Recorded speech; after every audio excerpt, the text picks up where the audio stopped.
kumampi si Sara Duterte sa kanya. Balikan ko, wala siyang pera. Kahit protesta na, hindi siya manalo. Pero, nung nagkaroon ng tandem ang Sara Duterte at Bongbong Marcos, dumaloy ang pera ni Bongbong Marcos. Lalo na nung nanalo siya na nagiging presidente. Sinabi ko na sa inyo na 4 lang ang dahilan bakit pala siya tumakbo na presidente sa Pilipinas. Sinabi ko na yan sa inyo noon pa.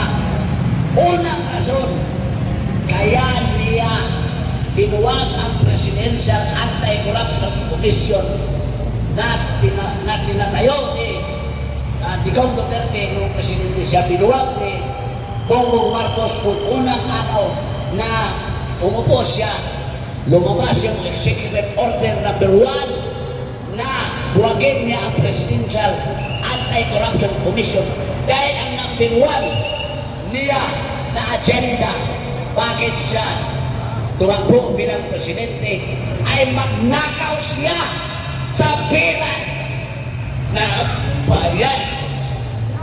Diba? Yun ang number 1 niya na agenda. Kasi uhaw na uhaw, ilang dekada na nawala ang kanilang pamilya na nagiging Pangulo at Diktador sa Pilipinas. Uhaw na uhaw si Bongbong, wala siyang pera. Nung nagiging presidente siya, nagnakaw siya sa pera hanggang ngayon.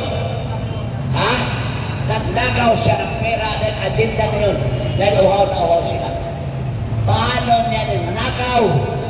Ginamit niya ang mga buhaya sa Kongreso, ginamit niya si Martin Romualdez, ginamit niya mga congressman, pinirmahan niya ang budget, ang natatirang budget kung umupo siya sa 2022 hanggang ngayon 2025, pinirmahan niya ang ating budget upang nakawin nila sa kanyang mga kalipolis. Iyon ang katotohanan. Number 1, ang agenda ni Bongbong Marcos, balikan ko, magnakaw sa pera natin. Ngayon, anong pangalawa? Ang pangalawang agenda ni Bongbong Marcos ay kunin nila yung kanilang mga tagong yaman sa Amerika. Noong araw, pumunta siya sa China. Sinabi niya, okay, magkasundo tayo mga Chinese. Maganda ang kanyang reception sa China. Sabi niya, magtulungan tayo China. Ngayon, bakit hindi siya inimbita sa China? Sa World Leader Forum sa China, na inimbita sa China ang mga world leaders. Ang hindi lang inimbita si Bongbong Marcos sa kadahilanan na si Bongbong Marcos ay tinawag na troublesome panggugulo na presidente dito sa Asia dahil doon sa issue ng West Philippine Sea, South China Sea, ginulo ni Bongbong Marcos.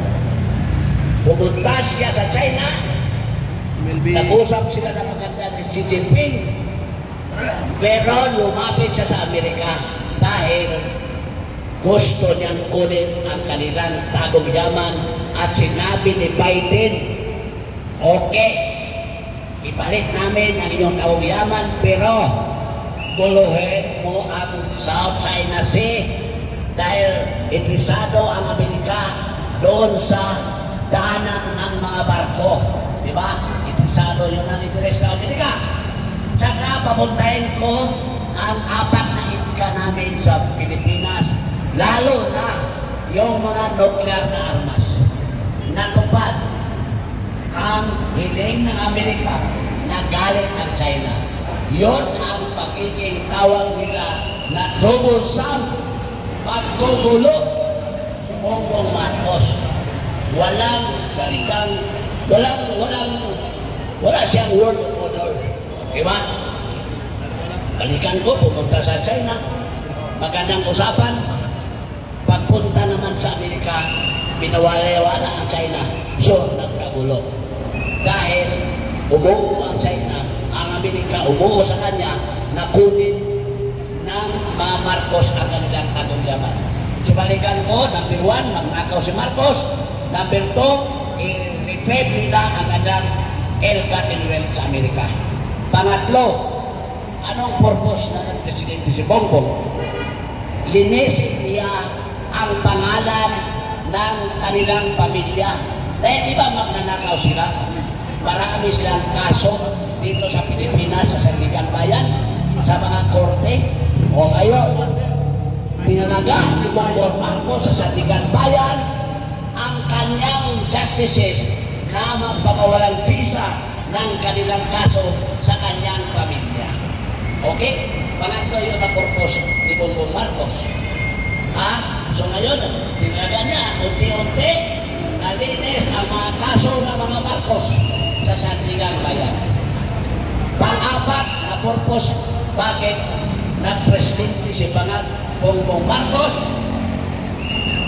ay tinalaga niya sa Department of Education ang kanyang sekretary upang ang mga libro natin, di ba ang mga libro natin, ang papasa mo doon ang mga Marcos diktador, magnanakaw, lilinisin nila ang libro na yun dahil ang kanyang ama, dahil pinalibing ni Duterte sa libingan ng mga bayani, nagiging bayani. So yun ang ipalit doon sa libro ng Philippine History na ang kanilang ama, bayani, hindi magnanakaw. Nakuha natin?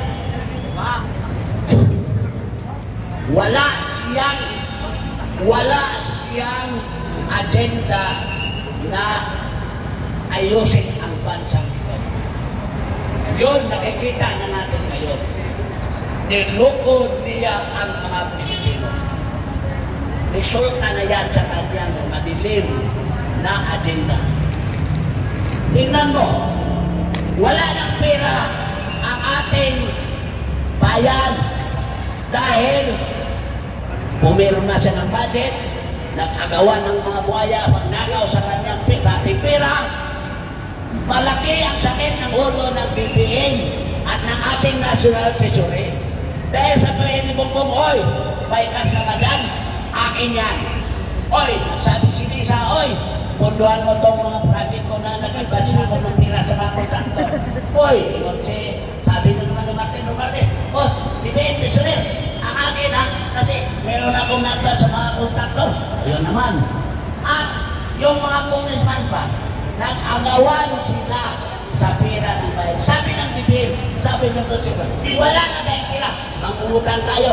O puro utang ang ginawa ni mga sa ating bansa. Dahil nanakawin nila yung mga utang kaya, binibintahan mga ito para nakawin. Nangutang. Kinukurakot ng mga buhaya. Anong nangyari sa ating bansa? Wala tayong magandang relasyon sa mga bansa sa mundo dahil inulungan ni Pangagi. Pero mo, pagkakilalang ang China at Amerika, madadamay ang mga neighboring countries. So dahil yan, sa panggugulo ni Bongbong Marcos, walang utak eh. Yung mga nakapaligid sa kanya, puro pira ang inisip, puro nakaw ang inisip. Yun naman si Bangag, iba ang agenda. So saan na tayo mga Pilipino lulugar dito? Kaya ba natin tiisin ang mga ginagawa nila? Bakit hindi tayo pupunta sa mga kalsada at maingay? Alam mo, huwag kayo magalit sa akin.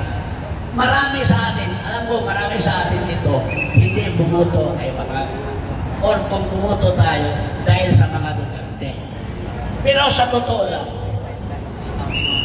sabihin ko man, at I admit it, bumuto ako eh. Tanga tayo. Tanga tayo mga Pilipino. Although, minority ang hindi bumuto. Pero Pero dahil majority rules, nadamay ang lahat na presidente natin si Bangag BBM. Pero katangahan yun. Alam naman natin ang mga Marcos noon na ang mga Marcos, magnanakaw, Marcos, magnanakaw. Di ba yun ang awit natin noon? Ako, namataan ko na yun Marshall. Di ba? Sumigaw, kumanta tayo. Marcos, magnanakaw. Marcos, magnanakaw. Marcos, magnanakaw. Magnanakaw si Marcos. Pero dahil sa nagtanga-tangahan na kasi tayo kaya binalik natin ang mga Marcos. Kaya ako, naniwala rin ako sa mga Duterte. Sabi na mga Duterte, alam mo ako, Duterte ako noon Duterte ako. Kasi maraming rason at nagawa ni Duterte ang gusto kong magawa niya sa bayan. Pero nung inumpisahan kong ang susunod ay isang Duterte DNA, gumawa ko ng isang organisasyon din, Mayor Sara Duterte Alliance Masada, para ipagpatuloy sana yung naumpisahan ni Digong Duterte na pagbabago. Because, tinan mo, hindi nasundan, nag-iba yun. Yun ang agenda ko noon, na si Sara ang susunod, para tuloy-tuloy yung mga reform na nangyari sa ating bansa sa pagpamuno ni Duterte. Pero hindi nag-iba ang istorya. Sabi ko, Sara Duterte ako pa president. O nung nagsama sila, Sara lang sana ako, ibang presidente ko. Pero sinabi ng mga kapatid ni Sara, maliban si Digong talaga, si Digong Duterte, ayaw ni Bongbong yun Pero yung mga kapatid niya, nabitbit ni Sara na maniwala kay Bongbong. So, nag-Bongbong din ako. Kasi sabi ni Sara, follow my lead.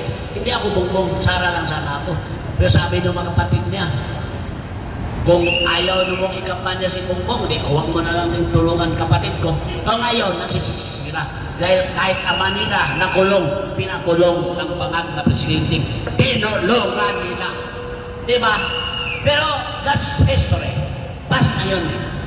Ngayon ang titingnan natin kung ano ba ang nagawa at ginawa sa atin yung minuto natin na presidente na isang parang baliw, isang bangag, isang walang utak na presidente sa bansa natin. Kung ganon, tayo, majority, ilagay natin si Bangag BBM. Granting, hindi na natin siya gusto na ipapatuloy pa yung nalalabing mahigit 2 taon. Di paanisin natin. Sovereignty resides by the people. We decide who will lead us. Kaya naman natin paalisin yan. Napalis na natin noong unang araw yung ama. Diba? Bakit hindi natin mapalis sa kanan? Marcelo nga noon Diba? Marcelo noon na paalis natin ang kanyang ama. Sumigaw tayo, tama na, sobra na. Ngayon, 6 years, 2 taon pa mahigit. Hindi naman niya ginawa yung expectation natin. Naghirap nga tayo ngayon. Tama lang na sumigaw tayo, Marcos, alis dyan. Marcos, alis dyan. Hindi ka namin na kailangan. Salot ka ng bayan. Marcos, umalis ka na dyan. Dahil salot ka ng bayan. Tingnan mo, lumulutang sa baha ang aming mga kapatid. Umulan. Wala na tayong patunguhan. Lulubog palagi ang Metro Manila. Lulubog palagi dahil ang Luzon. Dahil yung para sa flood control. Kinain ang mga buhaya mo sa panguluhan mo. Ikaw ang number 1 beneficiary. Kaya nga magdrama ka. Magdrama ka na ito, usigin mo ba yung kurap? Bumaba ka dyan. Hihintayan sila. Bumaba ka, Marcos. Ito yung mga pagnanakaw. ng mga buhaya mo. Kasi wala nang magpapakain sa kanila. Ikaw, Bongbong Marcos, ang nagpapakain sa mga buhaya sa Pilipinas dahil ikaw ang buhaya. Marcos Romualdez, resign! Marcos Romualdez, resign! Resign! Marcos Romualdez, resign! Marcos Romualdez, resign!